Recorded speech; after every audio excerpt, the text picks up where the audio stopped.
Am I the a-hole for no longer calling my parents mom and dad and instead using Mr. and Mrs.?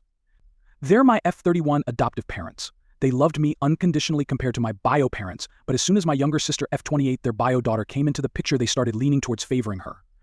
They still treat me well, don't get me wrong, but they have their moments, especially on holidays. For Thanksgiving, my parents wanted someone in the family to host Thanksgiving dinner because they were dealing with health problems and cannot commit. I volunteered and said that I'll gladly host dinner on Thanksgiving, but Mom replied and said that my sister will do it. I asked why, and after pressuring her, she said that she's the bio daughter, so technically she's family.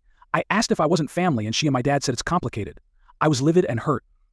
I decided that after this I will no longer be calling them mom and dad. Yes, they're nice to me, but I decided to just start calling them Mr. and Mrs.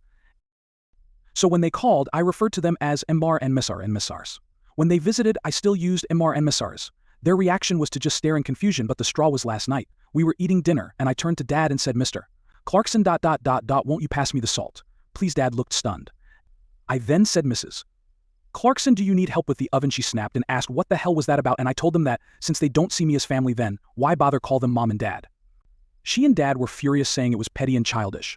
My sister and her partner were laughing at this. The argument got louder and I had to go leave. I said goodbye, Mr. and Mrs. Clarkson on the way out, which made Dad snap. He and Mom kept calling me nonstop.